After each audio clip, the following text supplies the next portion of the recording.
everyone, welcome to another Fight of the Night review. I predicted there would be one. We're in the Moody Centre in Austin, Texas for an ESPN card, which sounds a bit weird because usually ESPN cards are held in the Apex Centre where there is no crowd, but there was one for this.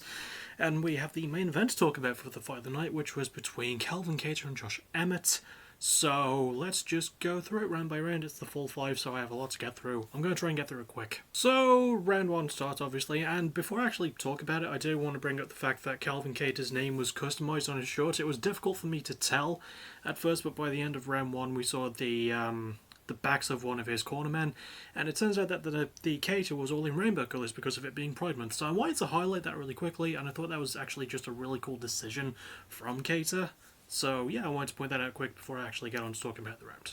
Anyway, the round starts, round 1 and it's fairly... It's... Okay, not really much happens until maybe about halfway through the first round. They're both throwing feints. Josh is more willing to land. He throws some good leg kicks, well, maybe 1 or 2. He is threatening with his bigger power, and he actually lands a good couple of huge shots which do stun Calvin against the cage.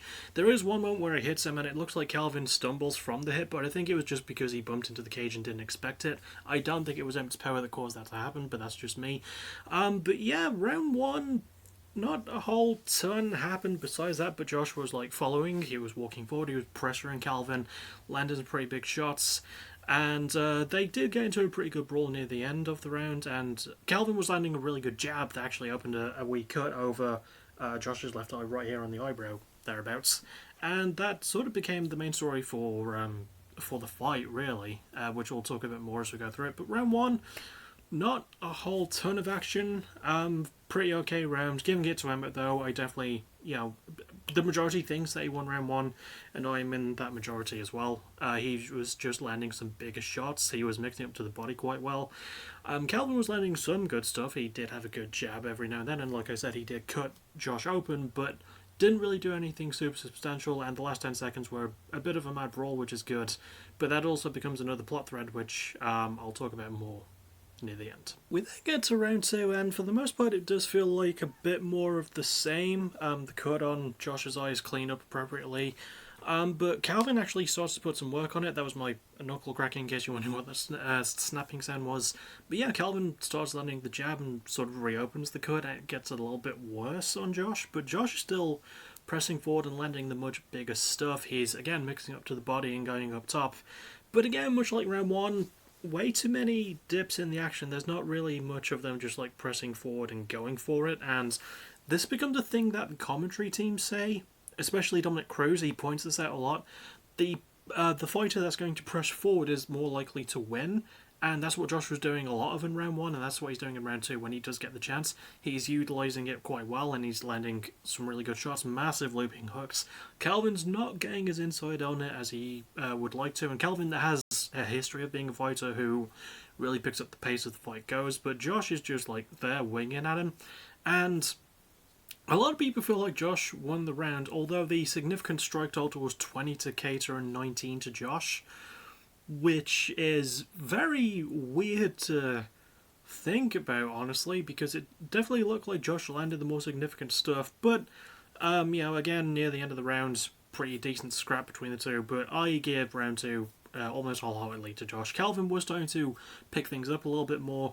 He did land a good front kick up the middle that did sort of stun Josh a little bit, but not much. It was more to the body than it was to the face, but yeah, round 2 and round 1 go to Josh for me. We then get to round 3, which is arguably the closest round of this fight. So both men are still landing quite well. Josh is landing some massive shots, but Calvin is putting his combos together a little bit more. He's starting to throw some really good follow-ups to his jab. He's starting to double up, maybe even triple up, and hell, quadruple up on the jab. He's opened that cut again on Josh's eye and it's starting to cause it to swell as well underneath, and that becomes pretty bad. I also forgot to mention that Calvin, from the shots he's been taking as well, He gets some swelling under his eye, and I think like a little cut on his nose, but no blood or anything. But he was being beaten pretty bad too. It's just that Josh looked a little bit worse by this point in the fight. Even though Josh was definitely landing the bigger stuff, again, he was a bit more motivated in round 3, and he starts going after Calvin, swinging and landing some really, really big stuff. Again, just mixing up beautifully to the body, and throwing like another leg kick, I think. There weren't really many kicks in this fight, which is why there's not as much to talk about. It's not that I'm skimming stuff, it's just that not a whole lot happened. But then again, about like a minute left into the round, there was a bit of big scrap and stuff, and they were both landing a lot of shots, and it's very difficult to say who fully came away with round 3. But Josh, I think more for consistency and pacing, might have won round 3. Calvin was starting to put his stuff together a little bit better by this point, but not a whole lot better compared to the first 3 rounds. It was just like he was finally finding what he was supposed to do, and Josh was just beating him to the punch, so to speak, every time. We then get to round 4, and by this point the cut over Josh's left eye has worsened quite a bit. It's swelling really horribly, whereas the damage on Calvin's face looks mostly the same since it started. And round 4 is basically just a clinic for Calvin. He is putting his stuff together way, way better. He's landing some really good counter elbows. He's landing some really great stuff to follow up his jab. He lands, like, near the end, he lands a hell of a right uppercut. He lands some beautiful knees against Josh that really stun him and do a lot more damage. And again, he's just a lot quicker. He's a lot more there. Josh is still landing quite well. He's still winging to the body than to the head, but he's focused again still on that one game plan.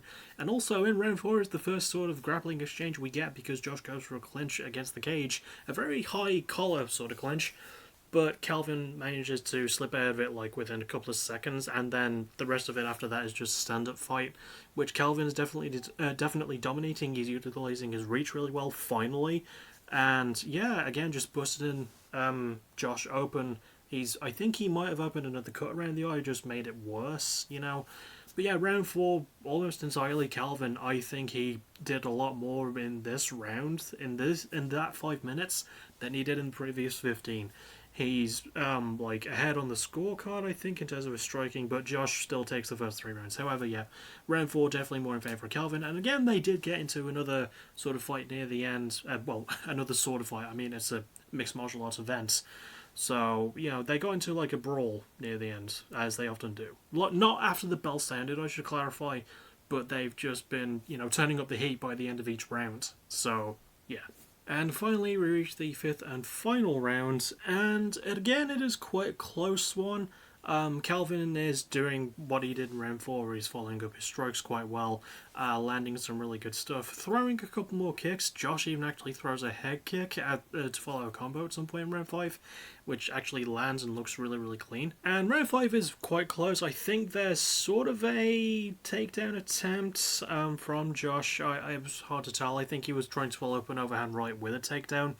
And he was again landing quite well, much better than he was in round 4, but round 5 I still sort of give to Calvin, mostly because of his volume. In round 5 he was definitely stepping it up, landed some really good stuff, landed a great instep elbow, and landed one of my favourite 1-2s I think I've ever seen in the UFC, like at the midway point of round 5. He lands a good left and a good right, and I think Josh was trying to turn away from it, but after the right landed on him, he did a full fucking 360 spin around, which made me laugh a little bit. It was probably cruel to laugh at that, but it was actually kind of fun to watch. And they probably had their best exchange with the last minute of this 5th and final round, and it was just an absolute fucking battle between them at that point.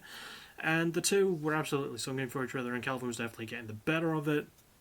Still ain't some nasty shots, though, because Josh can box. It was mostly all boxing throughout this fight.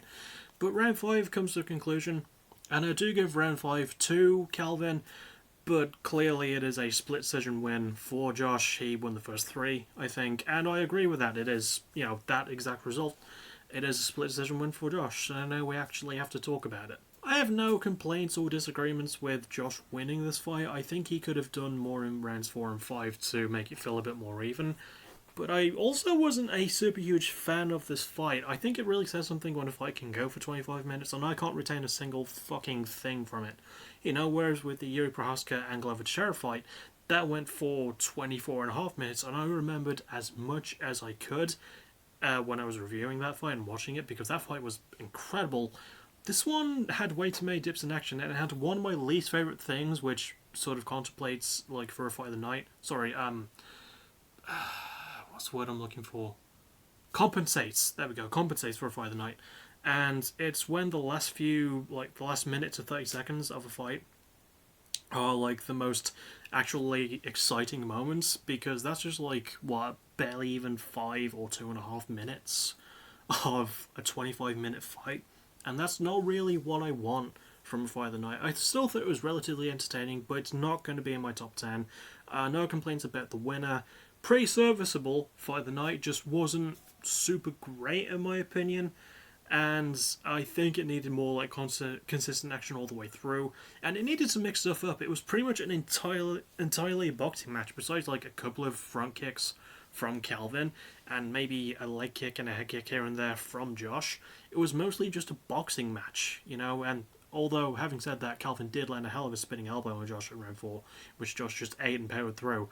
But besides that, yeah, just very much a punchy fight, and didn't really add a lot of mixture to mixed martial arts. That'll about do it for the review, though. I will see you all tomorrow for a very brief history of Dinosaur Jr. And reminder that there is no stream on Tuesday because it was the pay-per-view on Friday, over the top.